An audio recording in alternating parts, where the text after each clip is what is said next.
Hey fellas, so this is going to be the start of me. So on Instagram, I have been doing sketches of every single Danganronpa character. Um, and if you want to check that out, my Instagram is verified Vinny. Just look up verified Vinny. You'll see me. You'll see a profile with a Chihiro profile.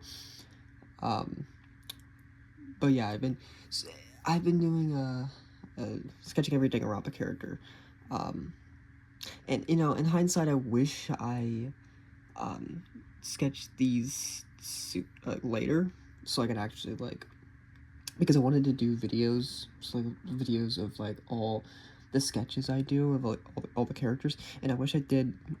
I started this later so that I can I had this idea in mind, but now I don't, and I kind of gone through half the characters now, and I don't really have many left. I still have a fair amount left, but and later down the road I will probably, because I am going to I'm thinking about doing other sketches of other characters from other series. I've been doing daily sketches on my Instagram, so but for now. But yeah, for now, I'm sticking to this. I'm trying to sketch every single Danganronpa character. And so, yeah.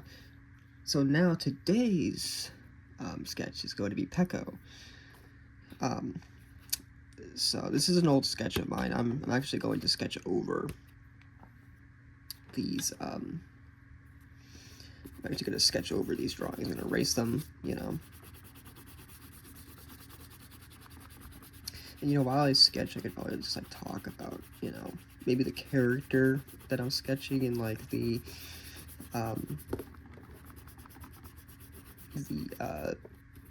games as a whole.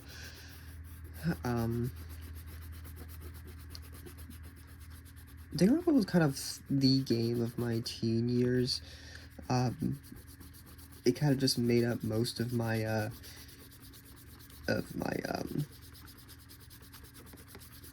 my teen years,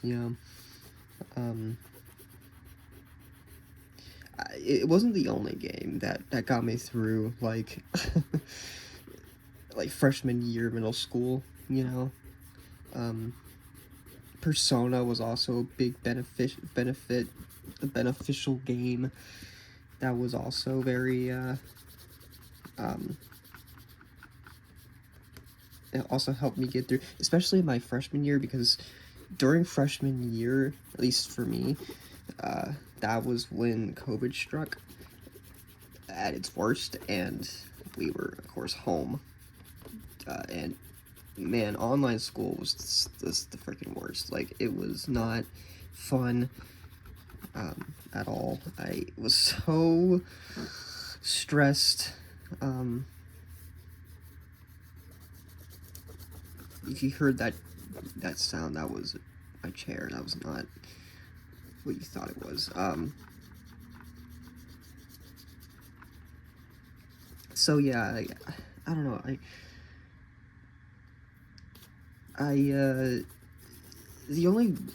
The game that really got me through COVID was Persona. And it was I remember playing it every day I got off school. Sometimes playing it late in the night, I remember playing through, trying to beat the spoilers. If you haven't played Persona 5, you really should. Trying to beat the Futaba Palace boss,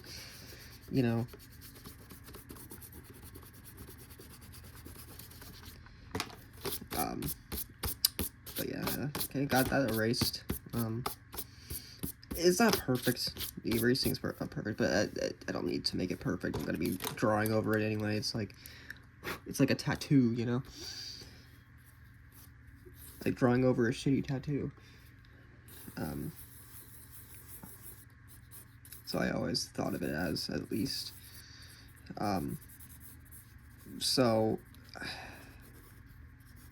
so yeah, but I guess another beneficial game that really got me through. I don't know if it was specifically through COVID or if it was through a different period in my life. I don't remember when I got it. I remember getting into Danganronpa very late.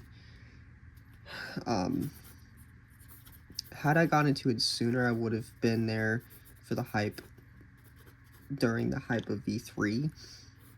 You know, that came out, 2017? So I would have been there had I been a fan earlier, you know? I used to think it was kind of a stupid game. Kind of made fun of it back then, you know? But I was just because I was just cynical about everything, you know?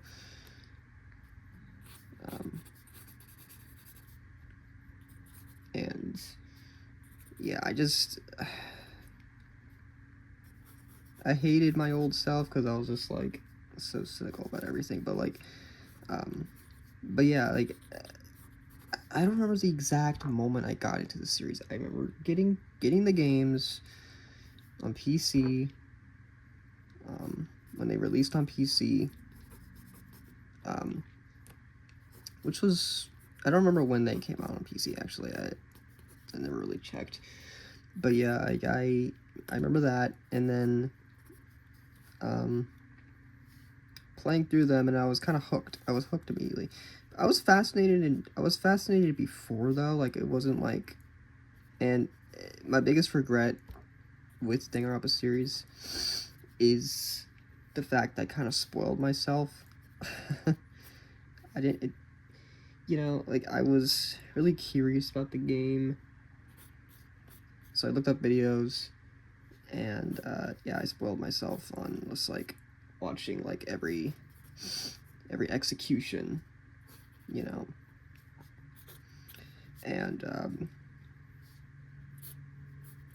yeah. So yeah, my biggest regret is not being surprised at, you know, and like that's kind of like one of the big things about the game is just like this being surprised of like, oh, who's gonna live, who's gonna die. It's like that idea of like, you know, but I never really got that chance. But it also was kind of like a Columbo sort of situation where it's like I kind of liked I kind of liked knowing who the killers were, because like I liked using my deduction skills as to like why they killed and like what they did to kill. Like I never spoiled myself on like how they, like what they did to kill, you know, like the mysteries and stuff. I mainly just spoiled myself on the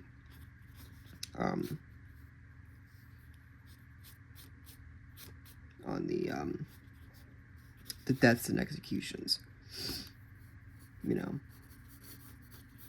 But I was still surprised at a couple things. I was surprised about, and yes, this is spoilers, by the way. If like you haven't played the games, I think you should.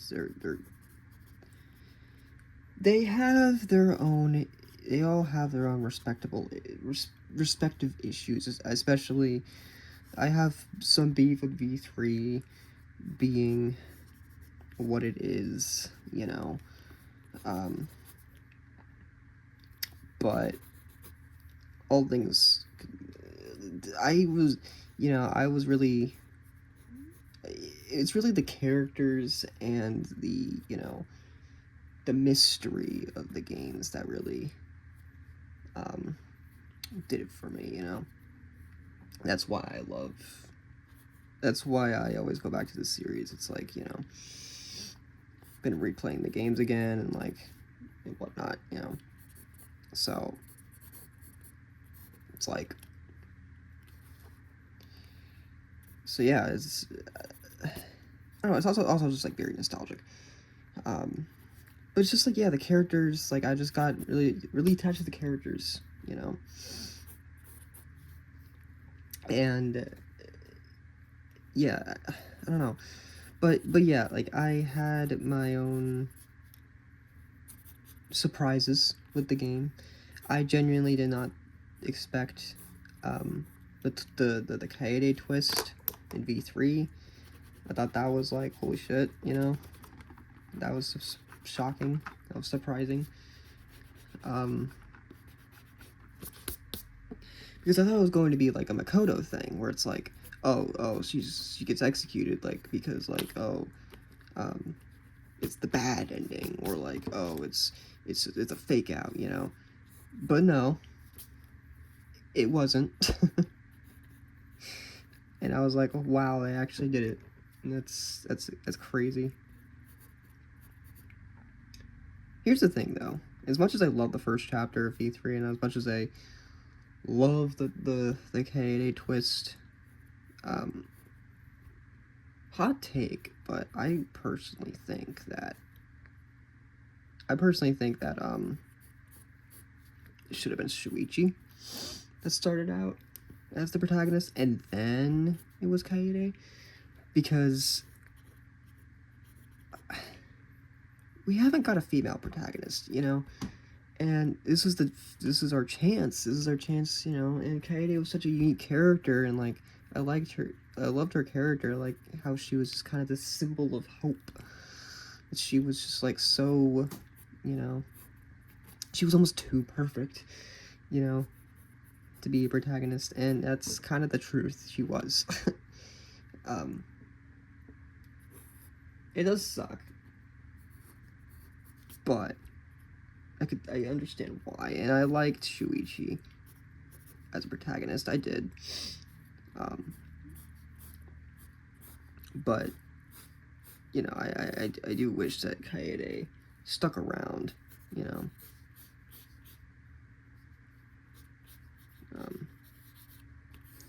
But other than that, like, the rest of V3, it was, I don't know, like, I liked the mysteries of the trials and whatnot, and some of the trials, and I'd say, like, yeah, it got better.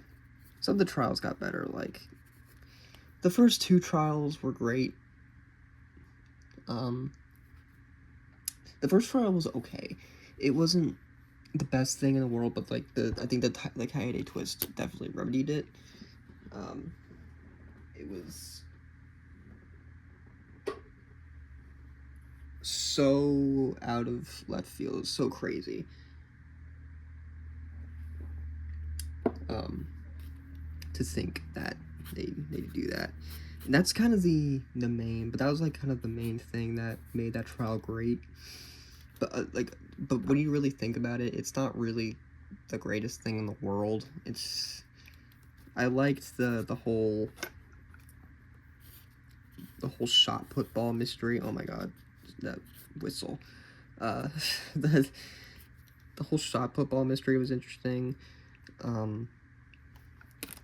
The mystery of like what was Rontaro doing at the, you know, they never really delved. They never really dove into that though until like the very end of the game, which I do like. I do like at like the last trial, like they actually went back to the first trial and like kind of like were like, there were things that were kind of off, you know. and I like that Kaede was sabotaged, you know, because the mastermind knew if Kaede would have won, you know, so they had to do something to fucking, you know,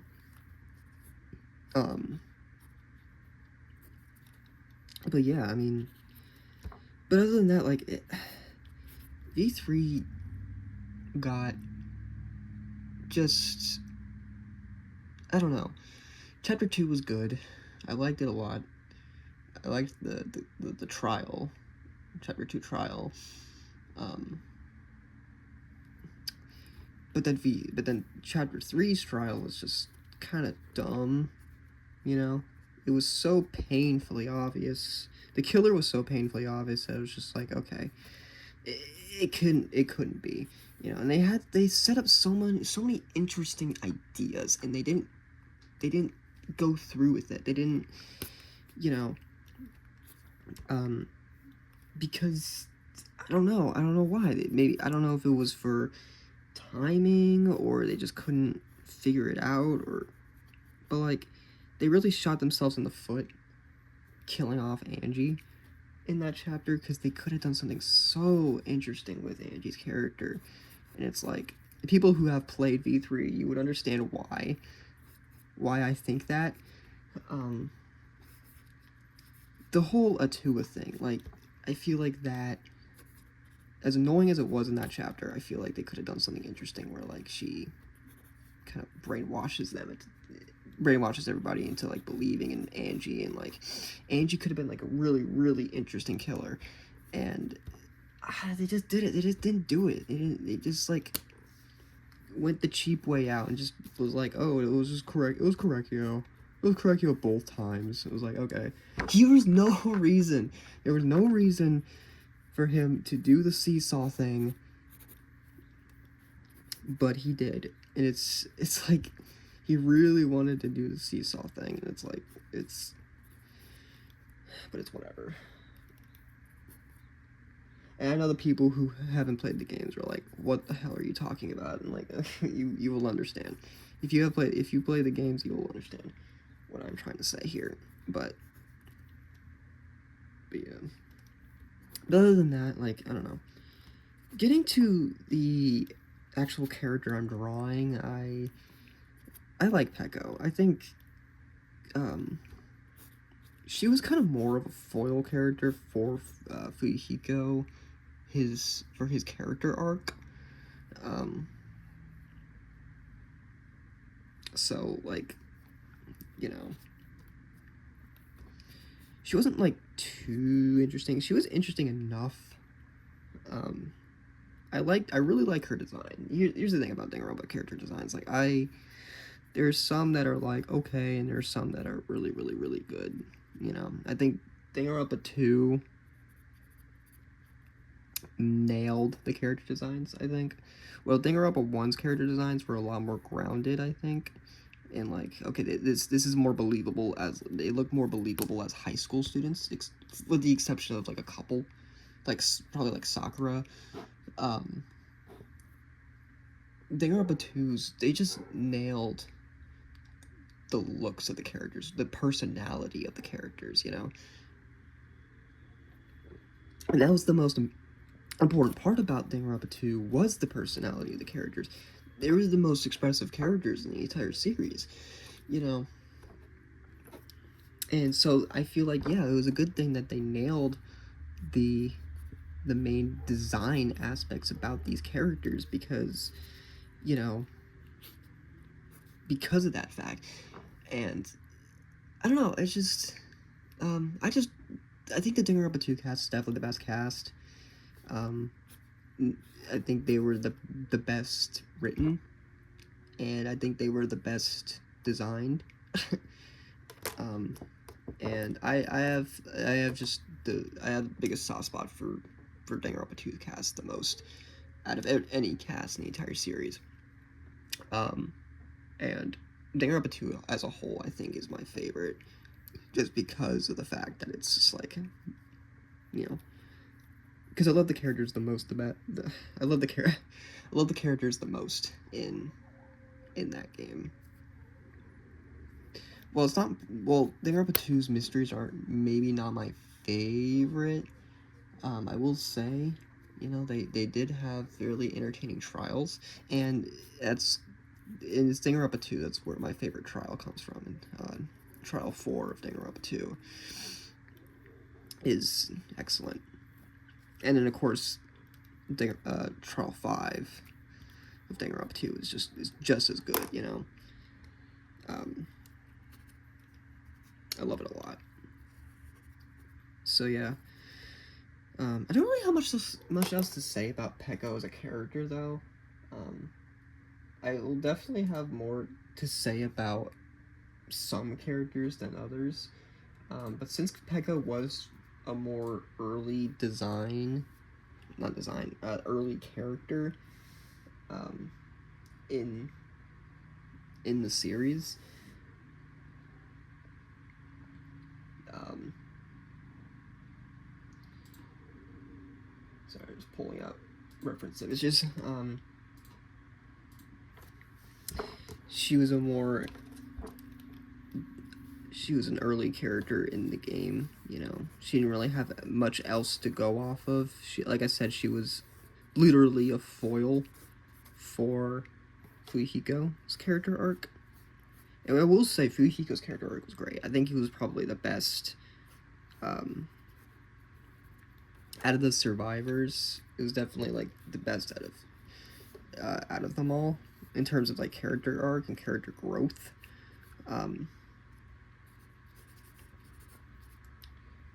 Danganronpa 2 survivors are okay. I think they had fair share of. They definitely had a fair share of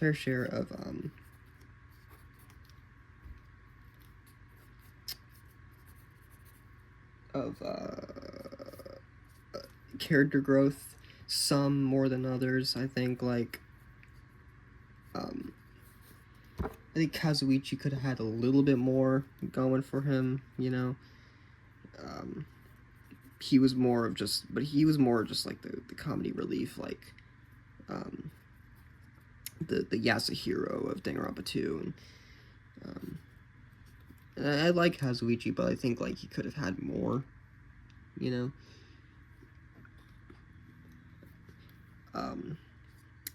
But the character I think that suffered the most in terms of like not getting enough, I think, character growth or character development was definitely Sonya. She definitely suffered the most out of all of them. They didn't really do much with their character, like not well, much that I could remember. Like I think like in the later trials and chapters, she definitely had a lot more screen time and a lot more like things to say, you know. But all in all, like I think she had such an interesting background, an interesting idea. They had such an interesting idea for her being like, you know, a foreigner, you know, like being a princess. It's like, okay, like what does that say for Sonya? You know, what is that? You know, but it didn't really go like it was kind of just more just like a foil for jokes that kind of just like fly over her head, and things that she says that she doesn't get that were kind of just like the funny, you know, funny things that she says rather than like, I don't know. As much as I like her as a character and like, I don't have problems with her. I just think that she's like, you know, she needed more. But Fuyuhiko definitely like got the best out of the survivors. And I think Akane got a fair share of character development too, with like her losing Nekomaru and all that. Kind of redeeming herself. Just seeing her growth as like a person, you know. She always was one to act out, and like it was like she felt responsible for what she did to Nekomaru. It's like, yeah, I like that. I liked that aspect about her, but you know, they kind of just like didn't really do much after that. You know, she kind of became another goofy character. You know,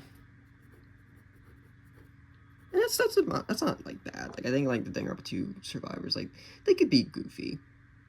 You know, compared to the Danganronpa 1 survivors, it's like, yeah, you know, you got like one serious character with Fuyuhiko. That's it, you know.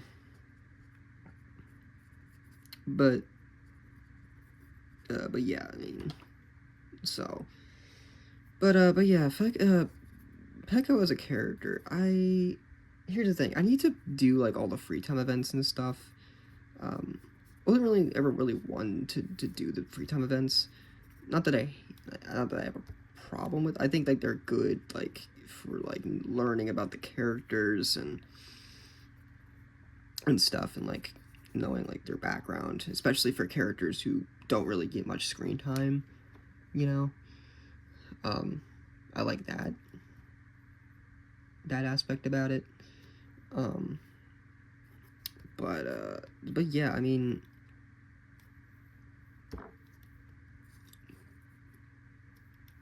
I don't know.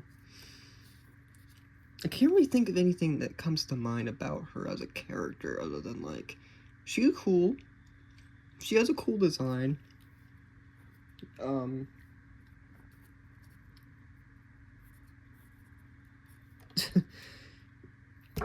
she was a good foil character for Fujiko. It's like, you know, she had a funny scene in Trial 1.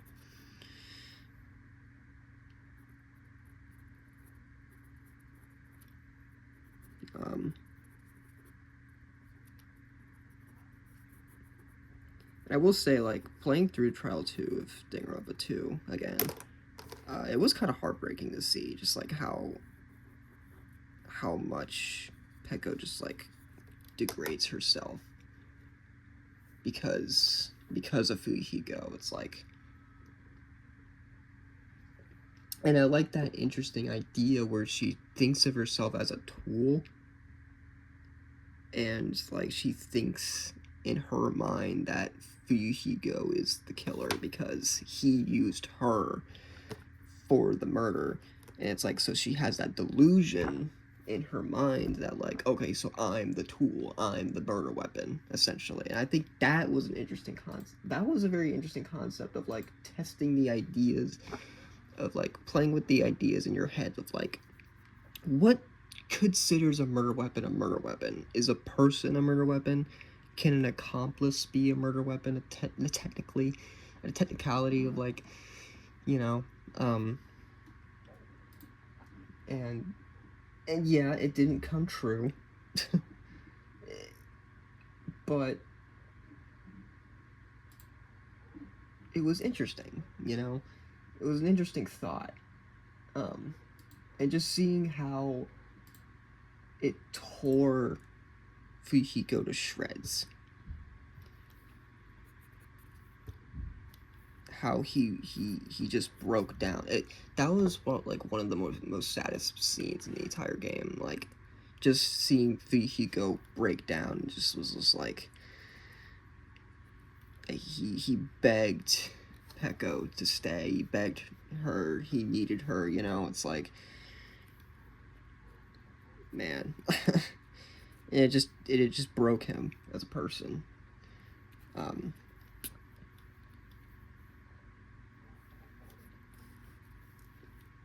Yeah, it was just yeah.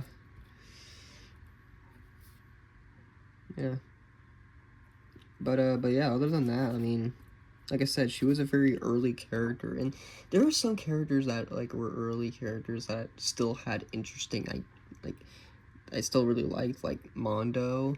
I think he was an early character, but he had a great arc. You know, they did a lot with his character in such a short time. You know,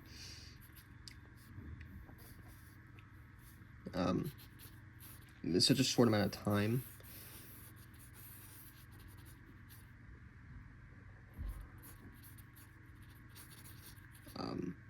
And I think all the second chapter killers, Mondo, Peko, and Kurumi. Like, I think I really liked Kurumi's arc. That was like a big reason why I liked chapter 2 of E3, was just that duality of like seeing of the selfish selflessness of Kurumi, and just seeing that side of Ryoma where he's just given up, you know. And like, I don't know. It's sad to see, you know, but it's like Kurumi kind of used that to her advantage, because like if Ryoma's just given up at this point, like what's the, you know. And it's like, you can never a part of you doesn't like, can't forgive Kurumi for what she did, but a part of you is just kind of like feels so bad for her, because it's just like she just wants to, you know, and just seeing how desperate she was, it was just like, man. And like I said, I don't think the writing was bad at V3, but there were a lot of lackluster moments and a lot of jokes that just didn't land as well. Because they kind of just dragged things on. And the characters, I liked the cast of V3 a lot, but there were some characters that just pissed me off. Tenko is a prime example. Kokichi's but here's the thing, Kokichi's a fantastically written character. I will admit, but it's because of the fact that he's an annoying prick that I hate him so much. He was always my least favorite character for a reason. But I can't lie and say he wasn't a badly written character. He just didn't speak to me because I just hated him. Even when he gained sympathy, even when he got sympathy points, I still just couldn't stand him. It's just his voice, man. But yeah, there's just some other characters that just like that I feel like they could have been handled better. Like I said, Angie, she got really annoying in the 3rd chapter. Sorry, my quality is not good at all. You can barely see the drawing. It's the best I can really do, though. You'll see a better quality. You'll see it at better quality, like on. Once I get a better setup, I'll definitely get this fixed, you know. But yeah.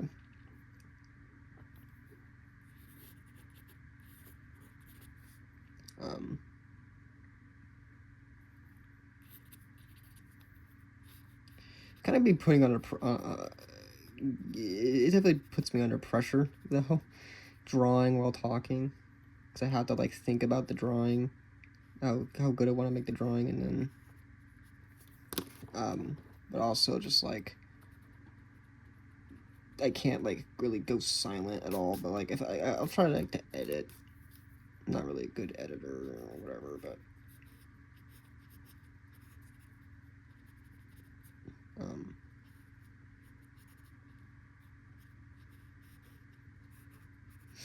but yeah, I mean, like, man, what was I trying to say? Yeah, like, but yeah, like, characters like Angie and stuff, it's like, I feel like they could have done so much more.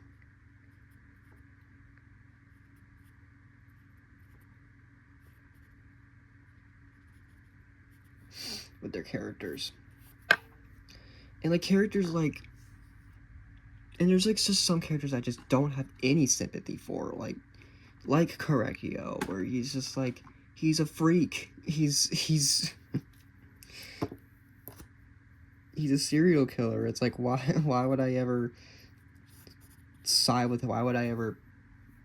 It's just like at least there's like humanity in every... I feel like there's humanity in every character, you know, in every Danganronpa character. But at least that's the takeaway. It's like there's something to be had with every character. Like you can say like, oh, this is my favorite character because, you know, but there are some irredeemable characters, and I'm not saying 1 and 2 had every, like, I wouldn't say 1 and 2 had like every character was perfect, you know, but there were some characters that, you know, like yeah, like characters like Hifumi, he was just more like a comedy relief, like goofy, like joke character.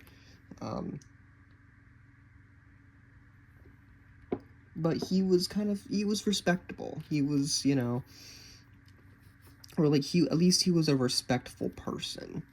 And at least with Teru, as much of a perv as he is, they tried to gain a little more sympathy by making him mama's boy.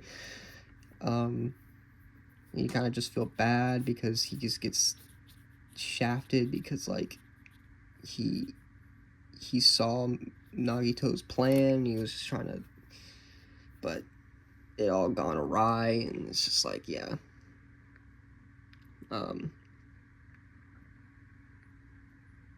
So yeah, I don't know.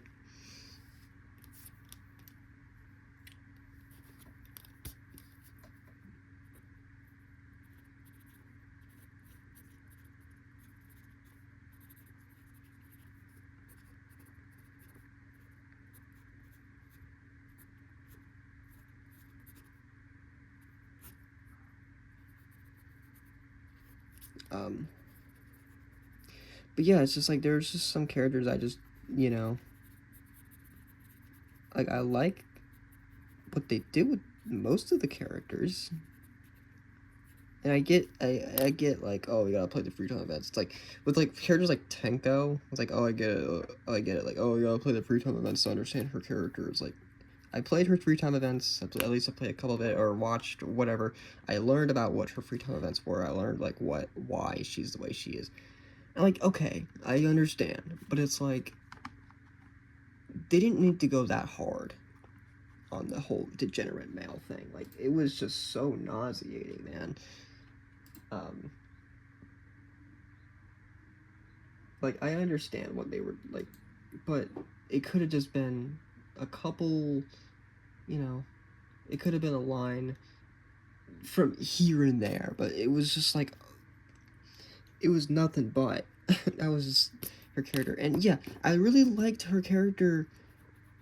I really liked her connection with Himiko. You know, I thought, but that was more of a foil for Himiko's character rather than her. You know, like that was the best part about Himiko's character, was just seeing how Himiko, like, and that's a character. That's probably a character that's really written very well. Himiko is a very conventionally goofy character with a goofy design, a goofy voice, but man, she went through shit in V3. Like, you really felt bad for her because, like, they, you know, everybody was pointing fingers at her. She was always thrown under the bus. She was, you know, she lost her best friend, her best friend that she never really got the chance to personally get attached to, because, like, she, you know, she pushed everybody away, and it was just like, and she just didn't realize, like, the situation that she was in, and she was just like, man. It was just very sad.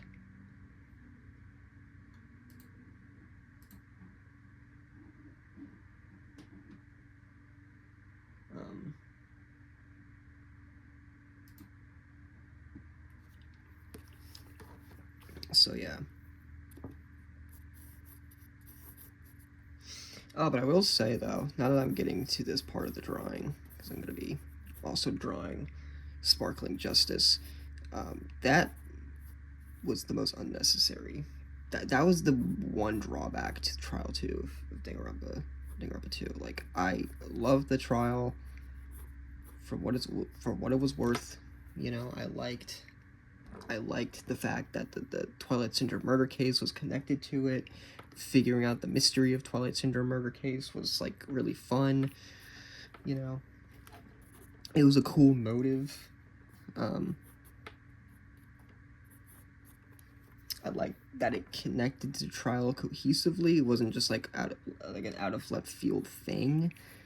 Like, they managed to make it like okay, yeah, Fujiko used it because, like, you know, he saw the ending, he saw like the photos or whatever, and he was just confused, and so, like, I just like that trial was just like a good Fujiko trial. It's like, seeing him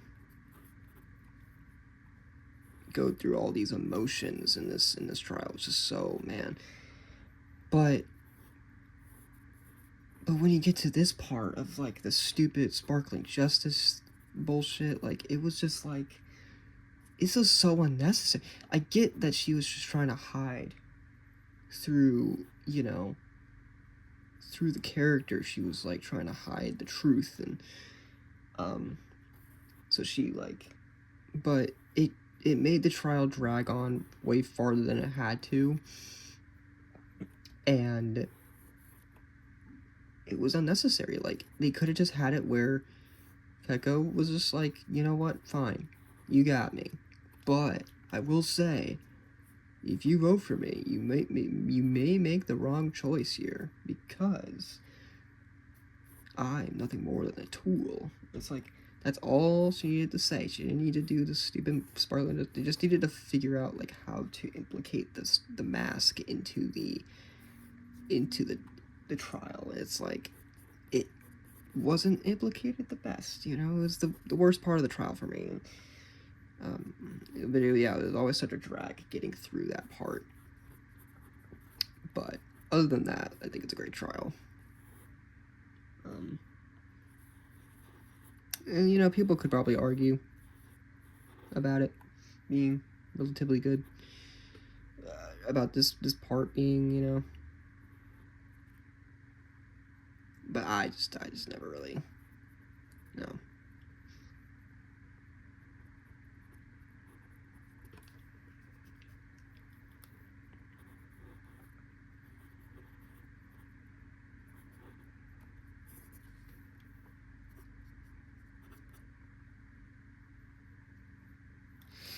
So, yeah. That's really all I gotta say.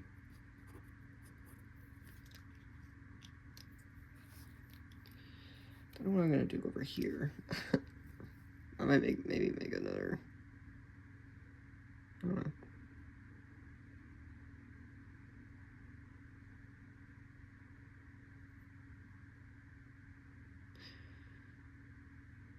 know. I'll think about it.